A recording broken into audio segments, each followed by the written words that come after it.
Welcome to Knightline Extra on the award-winning Knightline Sports Network.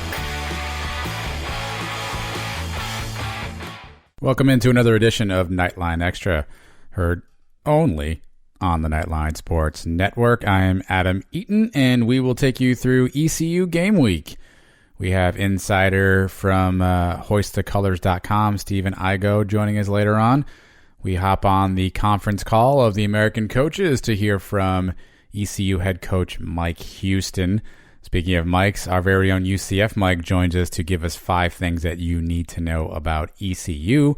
And all that plus more on this edition of Knightline Extra. But off the top here, just a couple of housekeeping items. So 7 p.m. kick, homecoming. ESPN2 is your television provider for this game. Let's pack the stadium. Let's enjoy the homecoming festivities this week. Spirit Splash coming up on Friday, and then the homecoming game on Saturday. It's always a good time. Let's rebound off this bye week, both as a team, as a fan base, and really get after it this upcoming week. And if we can do that, obviously UCF will continue their win streak and put it back at 1, which is what we want to do. So 1-0 this week. And we'll go from there. A couple of news and notes, though, around UCF land I did want to get to quickly for those who haven't maybe been following along. Some of our former Knights have made some or been granted some options for their professional careers. So let's start in the basketball world for a second.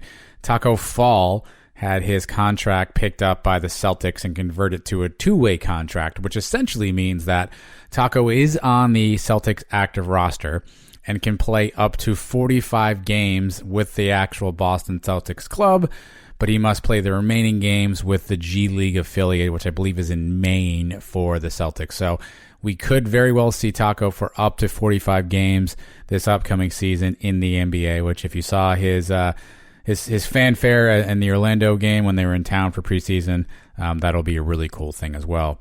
Exciting news also broke on Wednesday. Guard BJ Taylor signed an Exhibit 10 contract with the LA Clippers, which essentially means that he has an opportunity to make the team and be part of the roster. However, there's some financial elements tied to the Exhibit 10 contract. It can be converted to a 2-way contract, similar to what happened to Taco. He could get relegated down to the G League and have a chance to play there. But it looks like some professional options have now opened up for BJ Taylor, which is great to see.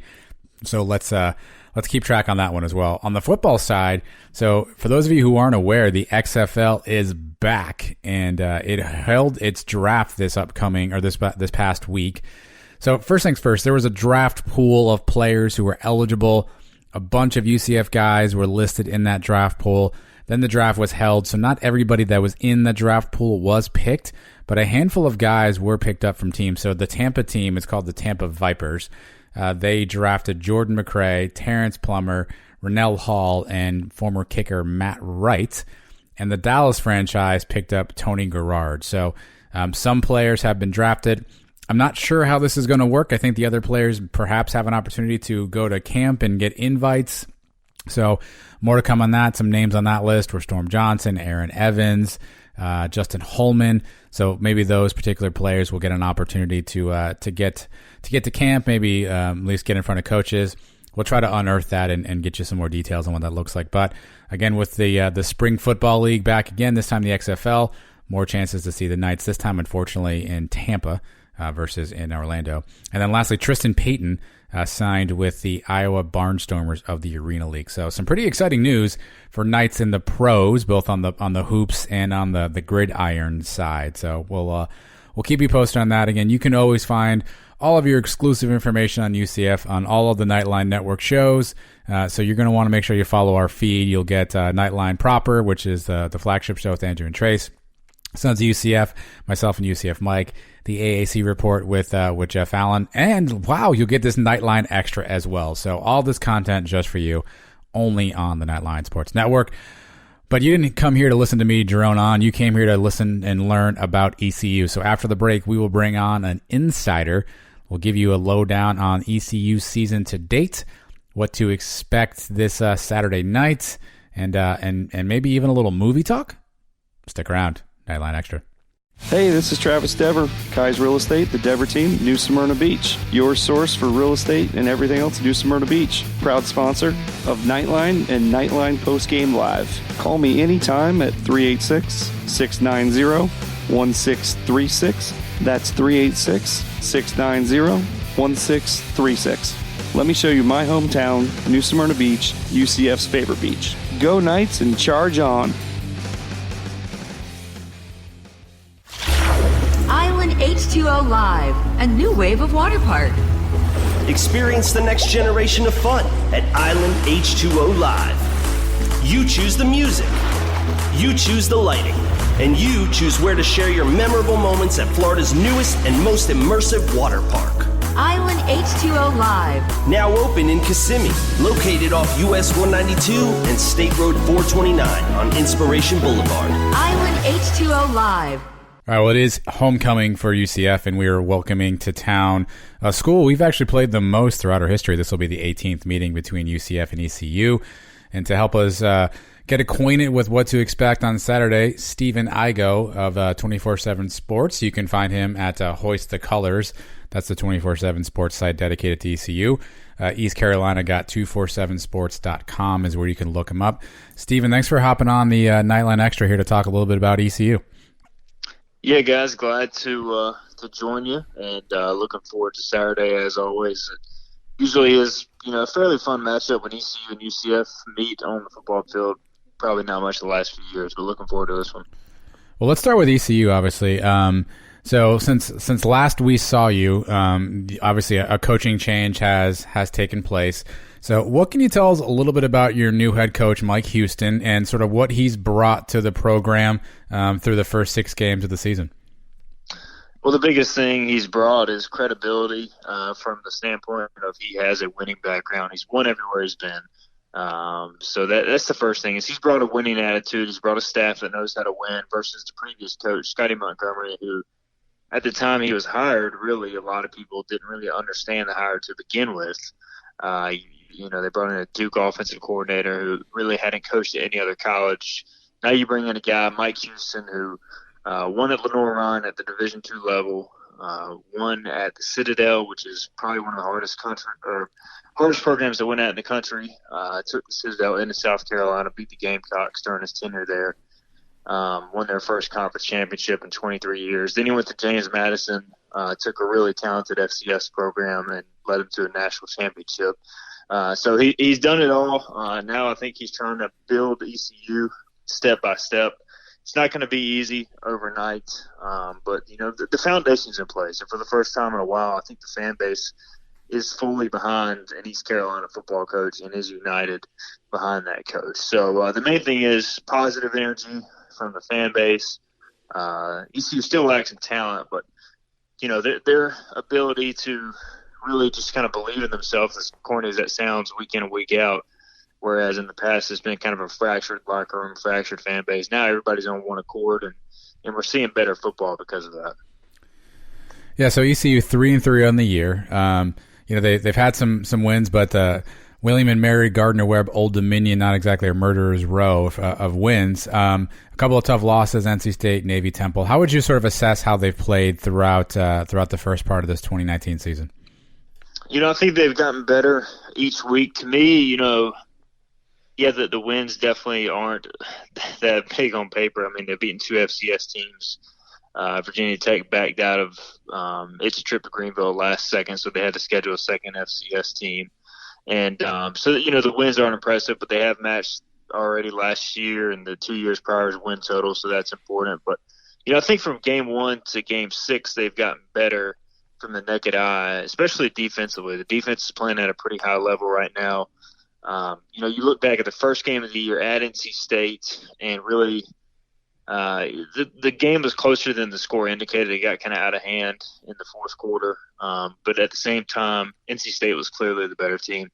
You fast forward to the Temple game, and I think Temple's a better team than NC State right now. And ECU really kind of hung in there. We're 2 or 3 plays away from it being a one-score game down the stretch. Made a few key mistakes, but I think most people realize Temple is good enough to win the American outright this year. I mean, they've got a really talented front seven. So their ability to improve from the NC State game to the Temple game, if you put on those two tapes and just assess kind of their growth inside the scheme, defensively and offensively to an extent, it's been a lot. But the offense, there's no mistake, and it's really struggling right now to score points.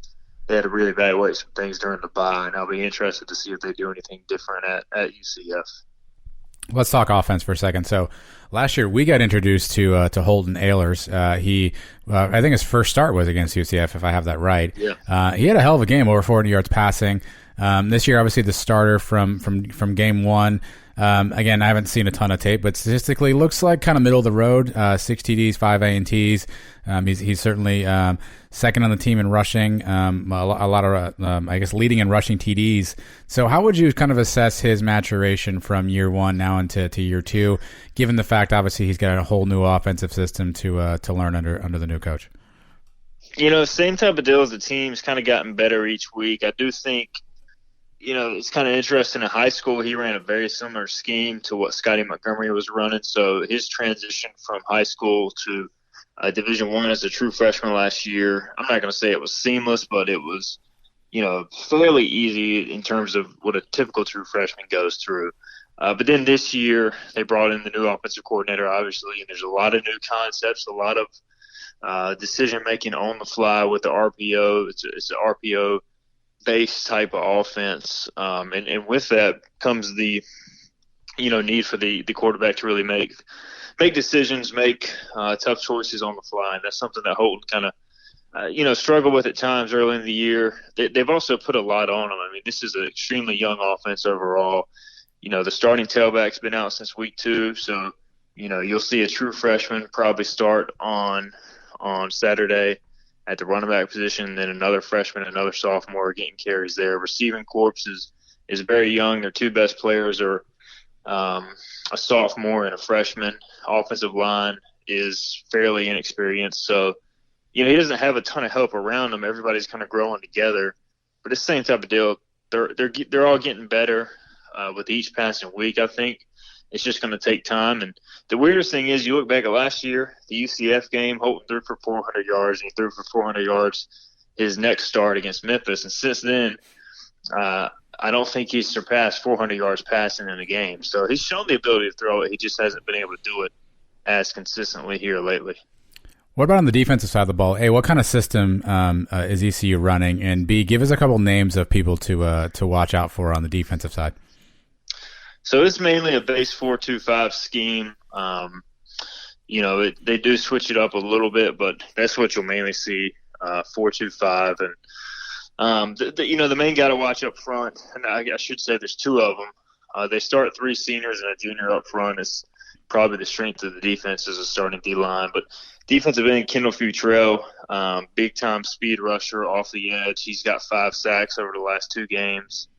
6 for the season, a couple forced fumbles. Defensive tackle Alex Turner is a guy who's probably played more snaps than anybody defensively, just an absolute workhorse, 3-year starter, great kid on and off the field, productive. So they'll kind of ride those guys up front. In the secondary, you look at the depth chart and you see a true freshman corner who's 5'9", I think listed maybe at 175, and Jaquan McMillan. And a lot of teams go into games thinking that they can take advantage of that size differential. But the guy has been an absolute beast since day one, stepping on campus as a true freshman. Temple had a 6'5" receiver, Brandon Mack, against McMillan. They threw at McMillan probably 5 or 6 times in the first quarter, and I don't think there was a single completion. So it'll be interesting to see if ECU tries to put McMillan on Gabriel Davis at all, just because he's been such a beast for UCF. But obviously he's got the size advantage, but McMillan is extremely sticky in coverage. So those are a couple guys to watch out for defensively heading into Saturday. How does this game play for ECU? Obviously, and us here in the UCF world, we're pretty consumed with our own success of late. But obviously, we've had 2 games this year where our opponents have come in and done a nice job in putting up wins for us. How does this game play for ECU? Is this a measuring stick game to kind of see where they're at in their development, or is this a game that you think the coaches and the players are kind of really up for just based on sort of the name recognition UCF's gotten over the last couple of years? I think it's a little bit of both. I'll say from the fan base's perspective, from the media's perspective, we just are kind of saying, if ECU keeps this game competitive in the third and fourth quarter, that's a major improvement against what we've seen the past few years against the elite teams in this conference.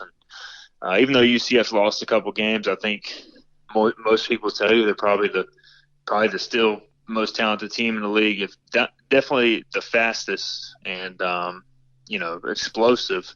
So we'll see. I think it's going to be a tall task for East Carolina. They're 34.5 point underdogs for a reason. Do I think the game could be somewhat close? If ECU executes at a high level and UCF has an off day, maybe. But both teams are coming off bye weeks. I think UCF will be hungry. I think ECU will be hungry to prove some people wrong. That's been a theme around the players this week. But at the same time, UCF's a better team right now. They got more talent. They're playing at home, homecoming. They're coming off a bye, just like ECU. So I think a lot plays in UCF's favor. So either way, if ECU gets beat by 4 to 5 touchdowns, I don't think anybody will be surprised. If they go in there and play well and threaten UCF going into the second half, then I think most Pirate fans will be pleased because they're just looking for progress this year. And when you have a program that hasn't made a bowl in 4 years, you got to be realistic at the same time. I got a sense from reading some of your stuff that obviously ECU and the coaching staff are concerned about the speed and sort of the atmosphere. Are they doing anything specific this week in practice to kind of prepare for the tempo and some of the different things that UCF throws at them from a quickness of pace on the offensive side? With the crowd, I definitely think they're going to pipe in some crowd noise. We don't get to watch a lot of practice, so it's hard to say, but that's what they've done for most road games here in the past. But they have played at NC State this year, which was 50+ thousand sellout crowd, in-state rivalry. Navy's always got a good atmosphere. So I don't think they'll be intimidated by the atmosphere, so to speak. But the tempo is what really worries East Carolina and just the speed of it. But it sounds like talking to the coaching staff the last few days that they feel like they have a good grasp on it. They've been doing some different things in practice to really get the ball snapped every 7-8 seconds, just like UCF can do on game day, and they feel like they're getting the signals in and all that sort of stuff. But as you guys know, once the game starts, it's a different animal, and you're trying to figure out who's on the field for UCF, what their alignment is, and it's just hard to keep up with. So we'll see how it plays out Saturday. What's the bigger picture? So again, I was surprised to, I guess I didn't really look at the numbers as closely. This is the 18th meeting between UCF and ECU, which is by far the most games we've played against any one school. How is there? I guess in your historical context, is there a natural rivalry between these two schools, or I guess how big of a game is UCF for ECU? Not just this year, but kind of historically over the course of the games that we played against each other. I think it has the potential to be one. Natural rivalry. I don't know if I'd quite go there yet. From ECU's perspective and probably UCF's as well. Now that, it is interesting because, going back to the Conference USA days, these two teams competed for a lot of Conference USA East championships. And, I'd venture to say most Pirate fans, and I know Mike Houston believes that, give them 2 or 3 years, then ECU will be back to what it can be and filling the stadium. And I think once that happens, and if UCF can continue its, recent success, then you've got the 2 best home field advantages, probably the 2 best fan bases in the league on the same side playing every year. And I think at that point you could maybe call it a rivalry if these 2 teams start contending for the East every year. I think right now from ECU's perspective, maybe it's hard to call it a rivalry given the lack of success the last few years in conference. But I do think, it could be something that develops down the road. 2 East Coast schools in a league where really there's not much geographical, symmetry. So I do see it maybe down the road. But this day and age, man, with conference realignment, who knows 5 years from now if the American isn't getting disbanded again or something crazy happening. But I do think if anybody in the East is going to be a rival of ECU, it would be UCF. Well, I saw Chris Johnson was fired up. He was, I guess he'll be at the game. I think he lives in Orlando. He was fired up and willing to take all bettors, but didn't necessarily put any odds on that. So, how about from a crowd standpoint? Will you, or do you expect some faithful to join Chris in the stadium on Saturday night? Any sense of how many people are traveling down for the game? ECU fans travel pretty well, but I wouldn't expect a ton. Maybe a few hundred. Again, if ECU was coming off 4 straight bowl seasons and this was a game that most people realistically expected them to win, then you'd see a lot more people here. There was a lot of ECU fans at NC State, a lot of ECU fans at Old Dominion, a lot of ECU fans at Navy. That's another factor. A lot of fans have already traveled to road games this year, given the proximity of those 3 games, which were drivable from Greenville. So I think the fact that you factor in this is the 4th road game, probably the first road game most ECU fans have to fly to. You won't see a ton of them there. I do hope, down the road, like we talked about, it can be a game both fan bases on the road can at least take, 500 to 1,000 to create some of that back and forth atmosphere you can get in a good road game and rivalry game. So, but I'd be surprised if there's a big contingent on hand Saturday. All right, so I'll get you out of here on this question. I hate asking predictions because how the heck do we know, right? We're just 2 guys talking here. But let me ask it this way: if ECU wins this game, they'll have to do blank. What will they have to do to win this game in your mind? Well, win the turnover battle first and foremost. I think anytime you're facing a talent differential and some odds, which ECU clearly is, you got to win the turnover battle, probably by multiple turnovers to have a realistic shot. Secondly, they got to stop the run. I know UCF puts up prolific numbers both through the run and the pass, but it starts with their ground game, especially with the true freshman quarterback. We saw him make some mistakes against Cincinnati in particular once they took away the run game. So if ECU can do that, and honestly, if they can keep it close going into the 3rd and 4th quarter, that's when some pressure starts to shift really on UCF as the overwhelming favorite.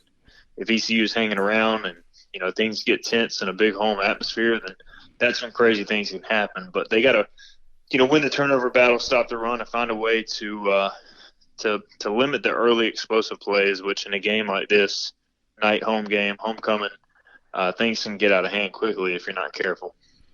All right, I lied. Sorry, one more question. I learned that Sandra Bullock is an alumnus of ECU. So what is your favorite Sandra Bullock movie? Good question. Probably The Blind Side. I mean, fair, yeah. Obviously football. I think she did a great job in that movie. So I probably have to roll with that. I've seen Miss Congeniality a few times too, though. But okay. I can't make that my favorite Sandra Bullock. We're recording, right? People are going to hear that admission. Hey, it's fair. It's fair. I went with Speed. It's old school, but I think that was one of her first bigger movies. I went with Speed, but Blindside's another good choice too. Yeah, that's fair too. I need to dive back further into the catalog to get a more fair answer. But hey, it's a good question.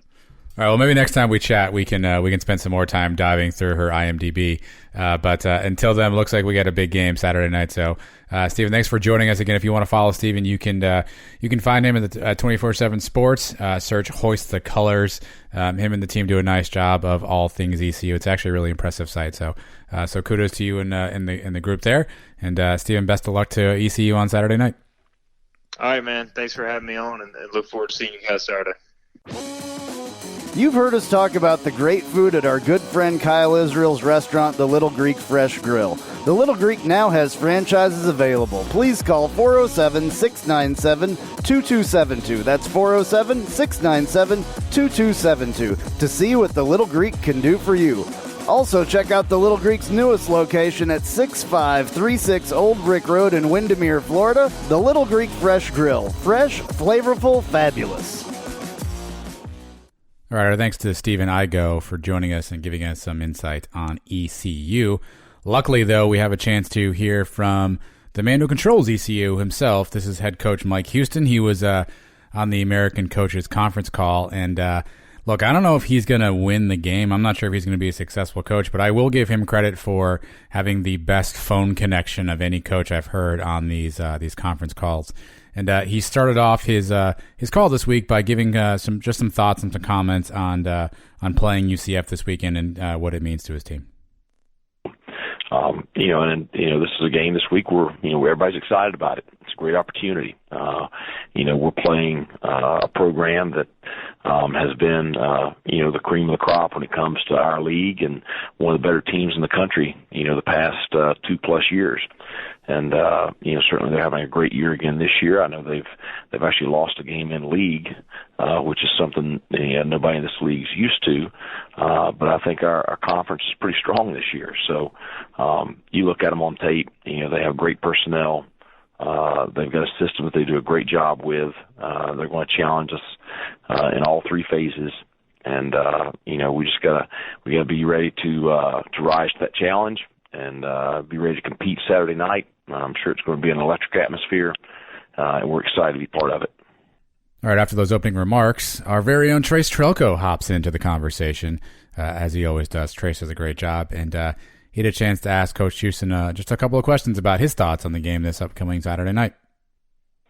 Hello, Coach. What has most surprised you through the first half of the season about your team? Most surprising, I think, is,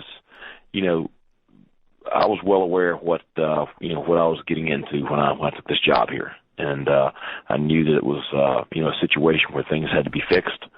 I knew it was a situation where there was tremendous upside, but it was going to take some time. I've been really pleased with just the attitude of the players in the locker room. You always have your one or two outliers and some guys that maybe you gotta really spend some time getting them in line. But I'll tell you, the core bulk of our roster has been extremely committed. I think that's why you saw us have positive practices last week. I think they want to be good. I think they're trying to do what we asked them to do, and I think we are getting better now. We've made tremendous strides from last December to right now, but we still have a long ways to go. But I've been very pleased with the attitude of the players. You mentioned UCF with a league loss. Has Cincinnati shown you the blueprint for beating UCF?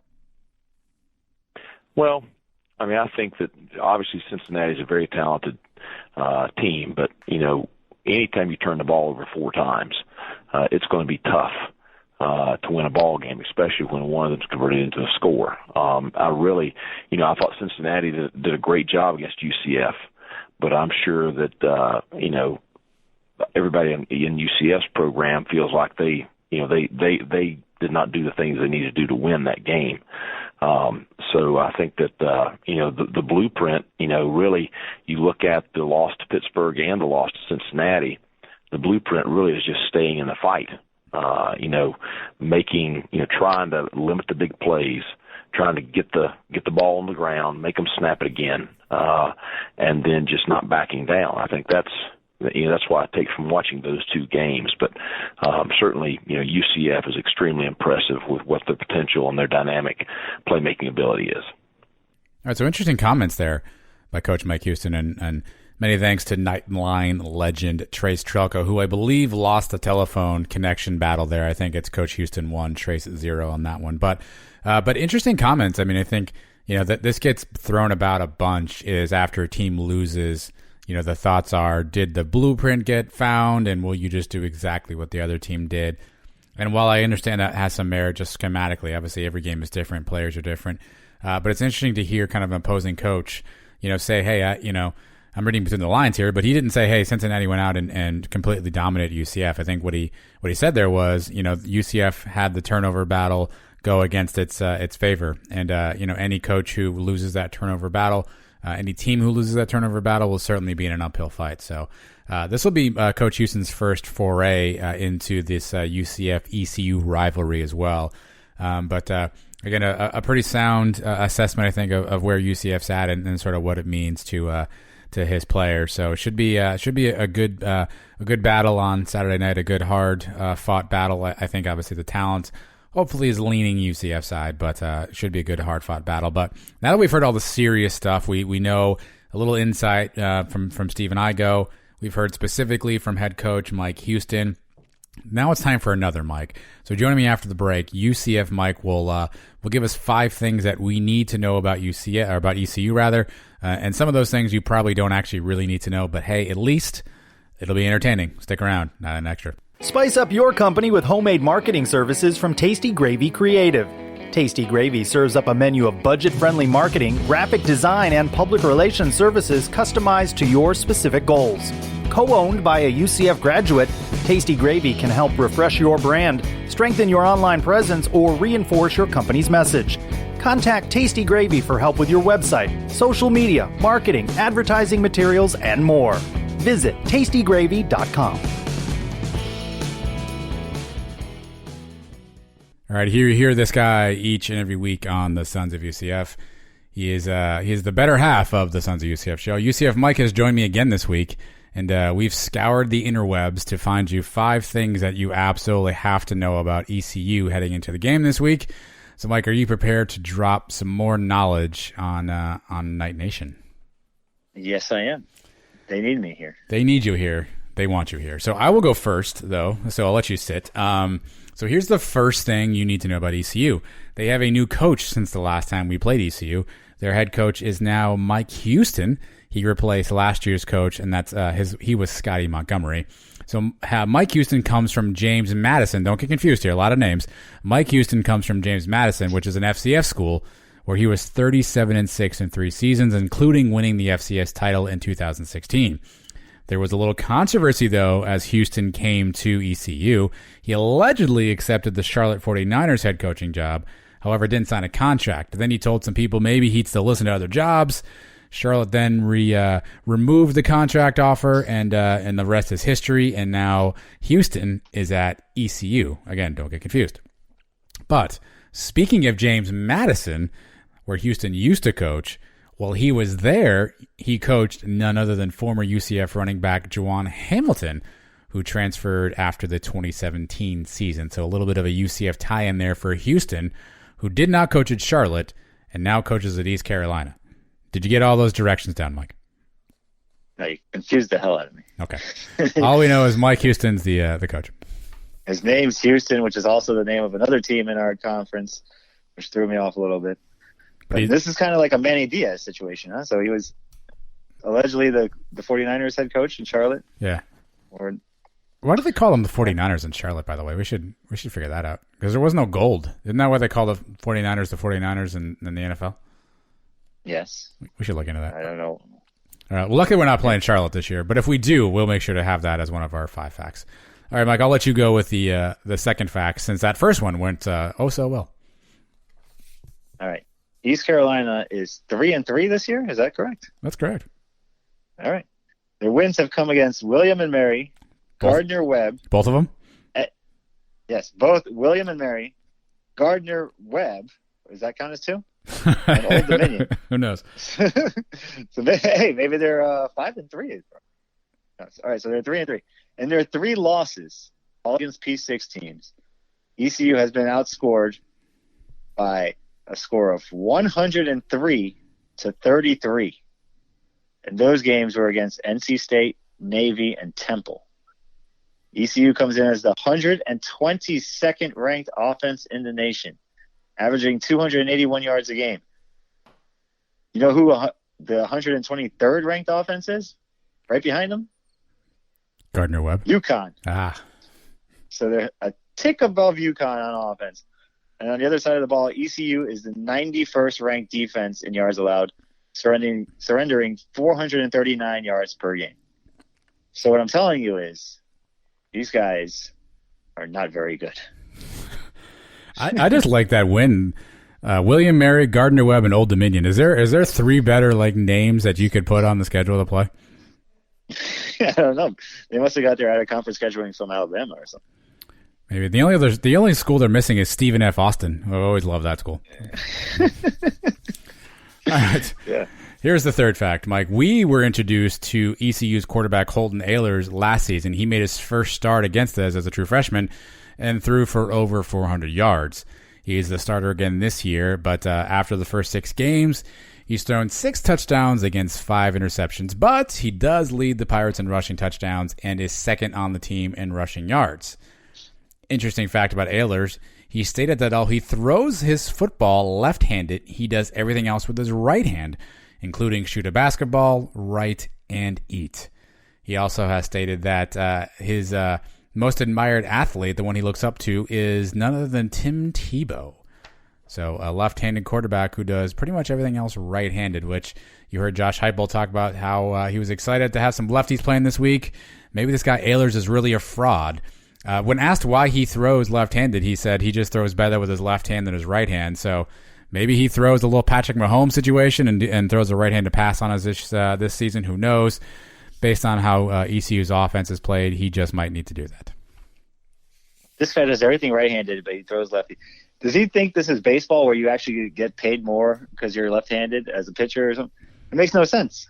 It makes no sense. ECU is a good baseball school. Maybe you should figure that out. Right? I don't know how I can't do anything with my left hand. Maybe I'm just jealous. But good for him. I can eat left-handed. So I broke my right wrist twice, so I've had to use my left hand for a lot of things. I'm actually better dribbling a basketball left-handed, oddly enough. Yeah, but that's something you really had to work on, I'm sure. No, I just didn't have a right hand to use. So what else was I going to do? I don't know. All right, number 4. This game coming up will be the 18th meeting against East Carolina, which is the most games UCF has played against any opponent. Memphis is in second place with 14. In the series, East Carolina actually leads the series coming in 10-7. That includes going 9-3 against UCF from 1991 to 2012. However, UCF has won 4 of the last 5. ECU and UCF did not play between 1996 and 2005. And the last time East Carolina was in Orlando, UCF scored 63 points on them, which was in 2017.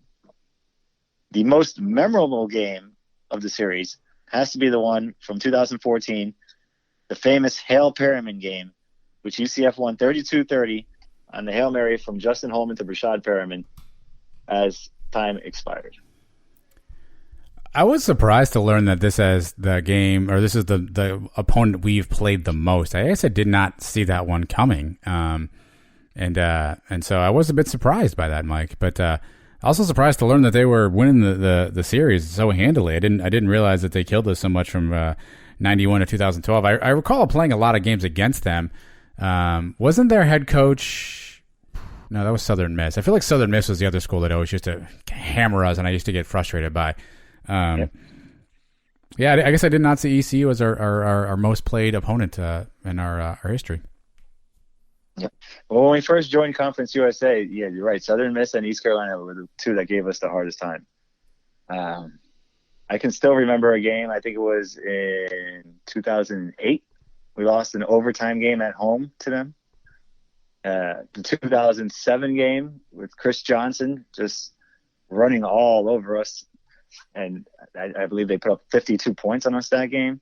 So we struggled with them. I remember we spoke with Jeff Godfrey one time going into the 2010 season. We had struggled with them so much. The team had a team meeting going into that game, the East Carolina game, and they really made it a point that this was one of the biggest games of the year. And we ended up beating them that year. And since then, we've done pretty well. Obviously, we had 2015 season where we got destroyed. But other than that, we've been playing pretty well against these guys. All right, the fifth and final thing that you need to know about ECU, it's located in beautiful Greenville, South Carolina, which has had quite a few celebrities run through it, Mike. ECU has some notable alumni, including actress Sandra Bullock, WWE mogul Vince McMahon. ECU's also produced 2 quarterbacks who started significant numbers of games in the NFL, including David Garrard and Jeff Blake. Also, little-known fact, MLB superstar Mike Trout actually committed to go to ECU, but instead, when he was selected by the Angels in the first round, he decided to go there and never actually played for ECU. So quite a notable alumni roster, Mike. What is your favorite Sandra Bullock movie? Well, Speed. Speed is correct. Yeah, that's the right answer. Speed. Speed, yeah. So The Blind Side was The Blind Side is also good. Or as Frank Costanza would say, it's a movie about the net with the girl from the bus. So that would be that would be the other potential Sandra Bullock movie. And you were a big fan of Jeff Blake. No, didn't he play for your Giants at some point? Did he? I don't remember him. Or should he have, maybe? I feel like Jeff Blake was the quarterback. So maybe I have this right. When we had Madden 1999, we used to play the franchise mode. And after the first season, whenever there was a free agent quarterback, the only one available every time was Jeff Blake. And so every time I played Madden and I was able to sign a free agent, I think you had to sign Jeff Blake because he was the only quarterback ever available. I think that's the only recollection I have of Jeff Blake, although I think he played for the Bengals too. Yeah, I remember him with the Bengals. I remember starting for a few years for the Bengals. But that's when the Bengals were horrible, right? That's when the Bengals were now with like the when have the Bengals not been? What year were the Bengals not horrible? Well, the Bengals were in the Super Bowl when I was a kid with Boomer Esiason. It was like 1988, dude. That's what I'm saying. That's why they were not horrible. All right. Well, no, I apologize. I didn't mean to insult the Bengals. I apologize to all of Houday. Are they Houday or Houdat? I always forget. They're Houday. I think the Saints are Houdat. Yeah. Okay. I don't even know now. But I didn't even know Sandra Bullock went there, or Vince McMahon. So that's pretty cool to know. Yeah, neither did I. So good enough. All right, Mike. Well, these are interesting things to know about ECU. Hopefully, at the end of this week's game, what we know about ECU is that the season series or the series all time will now be 10-8 and another UCF victory. I expect that to happen. Mike, do you? Yes, absolutely. And we need to get that series back. I mean, I guess it never was in our favor, but we need to get that in our favor in the next few years and then never look back. We need to do the same thing with the Cows. We're still losing that all-time series. So still things to look forward to. Indeed, friend. Thanks for joining us. All right, man. Take it easy. Oviedo Brewing Company is the hottest microbrewery in Central Florida. Located 7 miles from UCF at the Oviedo Mall, this 8,800 square foot brewery just opened its doors 6 months ago and has already crafted 13 unique beer flavors and counting in their tap room. The tap room contains different styles of beverages, including ciders, wines, and craft sodas. Not only do they have amazing beers, they also have a full kitchen with gourmet pizzas, wings, and tacos. Oviedo Brewing has activities for each day of the week, such as Taco Tuesdays, Trivia Wednesdays, Pizza and Pint on Thursdays, plus live music on Friday and Saturday evening. But the best is Sunday brunch with unlimited beer mimosas. Need a spot for game day? Oviedo Brewing is just the place with their large TVs to catch all the live games. You also find Oviedo Brewing at UCF tailgating sampling beers. And OBC support for the Knights doesn't stop there. If you need a spot for UCF away games, come to Oviedo Brewing Company. You can get all the details on their Instagram or Facebook page. Follow them at Oviedo Brewing CO.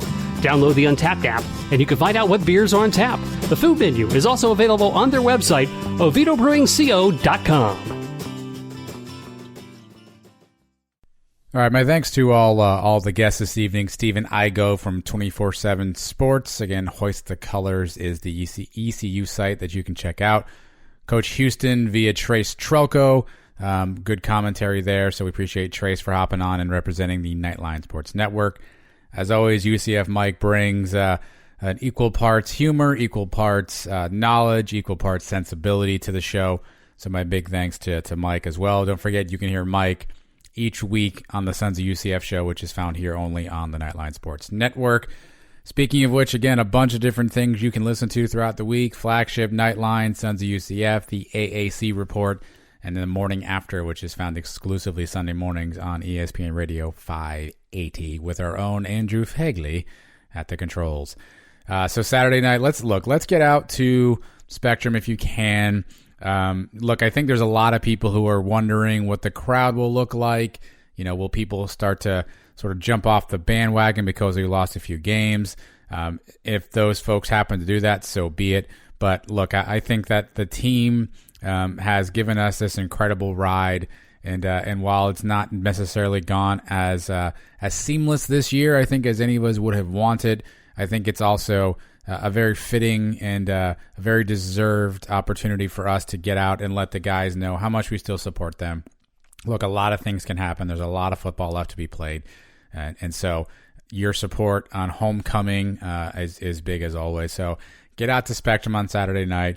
Cheer your head off. Stay the entire game. Let these kids know how much they've done to improve our UCF football program and how much we appreciate them. So, and after you do all that, tune in to every Knightline show next week. There's like 100 of them, like I said. So tune into all of them. Subscribe, rate, review, do all that good stuff. And we will break down what transpires. Until then, Adam Eaton, I'm signing off here from Knightline Extra. Go Knights. Charge on.